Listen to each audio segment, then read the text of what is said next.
জোহরের নামাজের জন্য মসজিদের মধ্যে দাঁড়িয়ে আজান দিচ্ছিলেন ইমাম। এই সুযোগে মসজিদে ঢুকে ইমামের কক্ষ থেকে টাকা চুরি করে নিয়েছে এক চোর। ঘটনাটি ঘটেছে ঢাকা বরিশাল মহাসড়কের পার্শ্ববর্তী গৌরনদী উপজেলার বড় কসবা কাজী আব্দুল আউয়াল সাহেব জামে মসজিদে।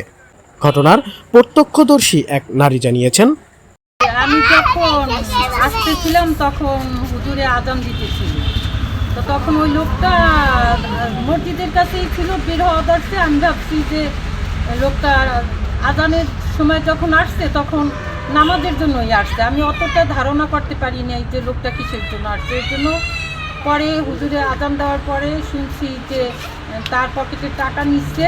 তো ওই অবস্থায় তো বোঝা যায় না যে লোকটা চোর নাকি। আমরা তো জানি যে নামাজের জন্যই আসছে, কিন্তু এইরকম আজানের অবস্থায় যে মানুষে মসজিদে ঢুকে যে এরকম দুর্যোগ, এগুলো তো খুব ভালো একটা কাজ না। আজ সোমবার দুপুরে মসজিদের ইমাম মাওলানা মেহেদি হাসান জানিয়েছেন, একটার সময় নামতেছি আমার মসজিদে, কারেন্ট না থাকার কারণে আমি রুমে গিয়ে জামাকাপড় পরিবর্তন করে এসে আজান যখন দিতে গেছি, তখন আজানের মাঝে আমার রুম থেকে 3000 টাকা পকেট থেকে নিয়ে গেছে। মসজিদে ঢোকার সময় একটা লোক আমি মসজিদের পাশে দিয়ে দাঁড়ানো দেখছিলাম, উনি দেখে আবার আমার কাছ থেকে একটু সামনে এসেছে। আমি আজান দেওয়ার জন্য মসজিদে ঢুকছি, কিন্তু আমার আজানের সময় আমার মসজিদের সামনে একটা আয়না আছে, ওখানে দেখা যায় যে ভিতরে লোকটা যাওয়া আসা করে। আমি আজান অবস্থায় আমি তাকে দেখতে পাচ্ছি ঠিক ঢুকছে, কিন্তু আমি তো আজান ছেড়ে দিয়ে তাকে ধরতে পারি নাই।